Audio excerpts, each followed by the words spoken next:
Lokesh ಶಿಡ್ಕಲ್ YouTube ಚಾನಲ್ಗೆ ಆತ್ಮೀಯವಾದ ಸ್ವಾಗತ. ಸ್ಪರ್ಧಾತ್ಮಕ ಪರೀಕ್ಷೆಗಳನ್ನು ಬರೆಯುತ್ತಿರುವ ವಿದ್ಯಾರ್ಥಿಗಳಿಗೆ ಅನುಕೂಲವಾಗಲೆಂದು ಪ್ರಚಲಿತ ಘಟನೆಗಳ ಮುಂದುವರಿದ ಭಾಗ.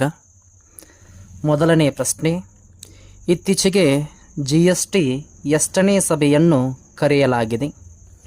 Options A 53, options B 30, option C 45, options D 50. ಈ ಪ್ರಶ್ನೆಗೆ ಸರಿಯಾದ ಉತ್ತರ ಆಪ್ಷನ್ಸ್ ಎ 53ನೇ ಸಭೆ. ದೇಶದಲ್ಲಿ ಅತಿ ದೊಡ್ಡ ಪರೋಕ್ಷ ತೆರಿಗೆ ಎಂದರೆ ಅದು GST ಎಂದರೆ ಗೂಡ್ಸ್ ಆ್ಯಂಡ್ ಸರ್ವಿಸ್ ಟ್ಯಾಕ್ಸ್. ಈ GST ಪರಿಕಲ್ಪನೆಯನ್ನು 1954ರಲ್ಲಿ ಮೊಟ್ಟ ಮೊದಲು ಫ್ರಾನ್ಸ್ನಲ್ಲಿ ಪ್ರಾರಂಭಿಸಲಾಯಿತು. ಭಾರತದಲ್ಲಿ ಜುಲೈ 1, 2017ರಂದು GST ಪ್ರಾರಂಭವಾಯಿತು. GST identification number 15 digit number ಇರುತ್ತದೆ. GSTಗೆ ಸಂಬಂಧಿಸಿದ ವಿಧಿ 101ನೇ ವಿಧಿ.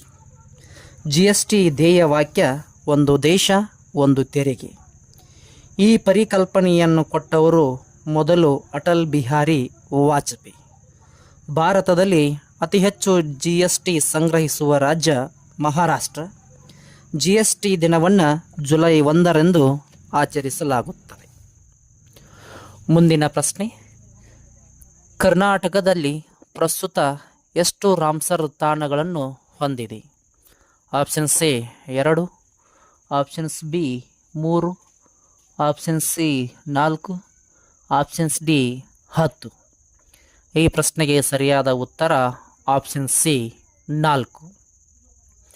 ಕರ್ನಾಟಕದ ಮೊದಲ ರಾಮ್ಸರ್ ತಾಣ ಮಂಡ್ಯ ಜಿಲ್ಲೆಯ ರಂಗನತಿಟ್ಟು. ಕರ್ನಾಟಕದ ಎರಡನೆಯ ರಾಮ್ಸರ್ ತಾಣ ಉತ್ತರ ಕನ್ನಡ ಜಿಲ್ಲೆಯ ಅಘನಾಸಿನಿ.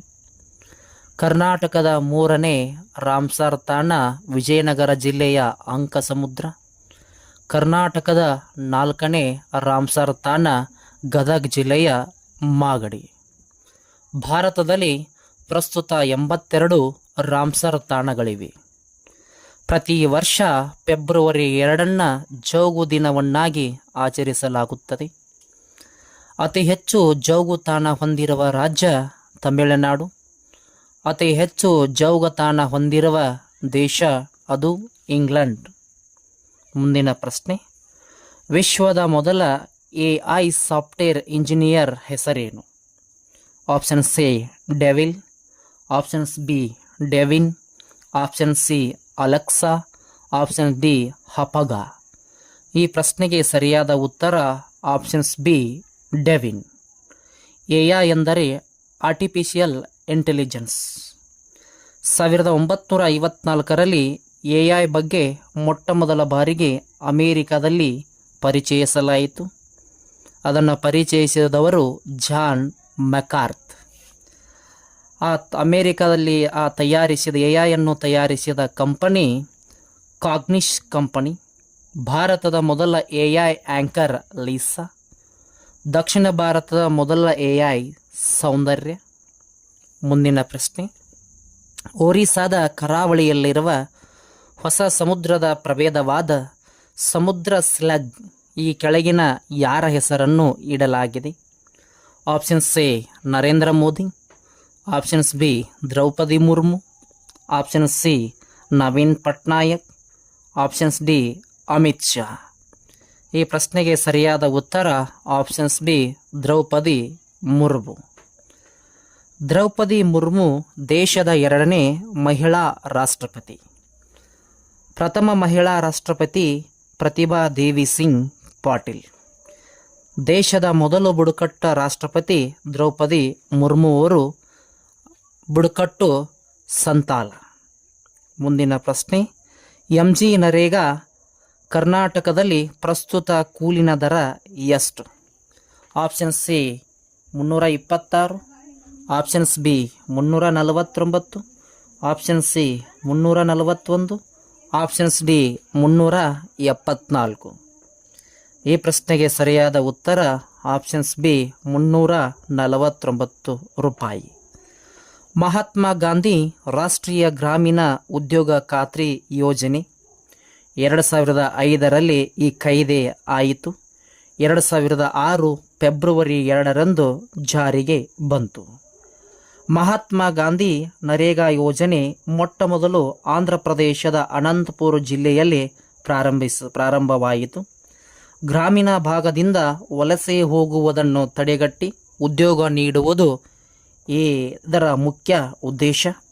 ವರ್ಷದ 365 ದಿನಗಳಲ್ಲಿ 100 ದಿನ ಉದ್ಯೋಗ ನೀಡುವುದು ಇದರ ಮುಖ್ಯ ಉದ್ದೇಶ. ಭಾರತದಲ್ಲಿ ಅತಿ ಹೆಚ್ಚು ಕೂಲಿ ನೀಡುವ ರಾಜ್ಯ ಹರಿಯಾಣ. ಭಾರತದಲ್ಲಿ ಅತಿ ಕಡಿಮೆ ಕೂಲಿ ನೀಡುವ ರಾಜ್ಯ ಅರುಣಾಚಲ ಪ್ರದೇಶ. ಮುಂದಿನ ಪ್ರಶ್ನೆ, ಭಾರತದ ಮೊದಲ ಕೌಶಲ್ಯ ಕೇಂದ್ರವನ್ನು ಎಲ್ಲಿ ಸ್ಥಾಪಿಸಲಾಯಿತು? ಆಪ್ಷನ್ಸ್ ಎ ಕರ್ನಾಟಕದ ಬೆಂಗಳೂರು, ಆಪ್ಷನ್ಸ್ ಬಿ ಒಡಿಸ್ಸಾದ ಸಂಬಲ್ಪುರ್, ಆಪ್ಷನ್ ಸಿ ಗುಜರಾತಿನ ಅಹಮದಾಬಾದ್, ಆಪ್ಷನ್ ಸಿ ಡಿ ಕೇರಳದ ಕೊಚ್ಚಿ. ಈ ಪ್ರಶ್ನೆಗೆ ಸರಿಯಾದ ಉತ್ತರ ಆಪ್ಷನ್ಸ್ ಬಿ ಒಡಿಸ್ಸಾದ ಸಂಬಲ್ಪುರ್. ಜುಲೈ 15 ವಿಶ್ವ ಕೌಶಲ್ಯ ದಿನವನ್ನಾಗಿ ಆಚರಿಸುತ್ತೇವೆ. 2015ರಲ್ಲಿ ಪ್ರಧಾನ ಮಂತ್ರಿ ಕೌಶಲ್ಯ ಸ್ಕೀಮ್ ಜಾರಿಗೆ ಬಂದಿತ್ತು.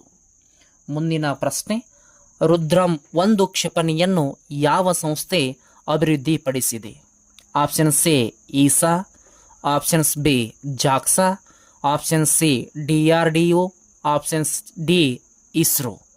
ಈ ಪ್ರಶ್ನೆಗೆ ಸರಿಯಾದ ಉತ್ತರ ಆಪ್ಷನ್ ಸಿ DRDO.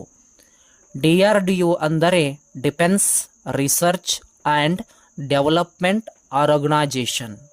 ಸ್ಥಾಪನೆಯಾದದ್ದು 1958ರಲ್ಲಿ. ಇತ್ತೀಚೆಗೆ ಭಾರತೀಯ ವಾಯುಪಡೆಗಾಗಿ DRDO ಸಂಸ್ಥೆ ಅಭಿವೃದ್ಧಿಪಡಿಸಿದ ತನ್ನ ಮೊದಲ ಸ್ಥಳೀಯ ವಿಕಿರಣ ವಿರೋಧಿ ಕ್ಷಿಪಣಿಯಾದ ರುದ್ರಂ 1 ಯಶಸ್ವಿಯಾಗಿ ಪರೀಕ್ಷಿಸಿದೆ. ಇಲ್ಲಿಯ ತರಗತಿಗಳನ್ನು ವೀಕ್ಷಿಸಿದ ತಮಗೆಲ್ಲರಿಗೂ ಧನ್ಯವಾದಗಳು.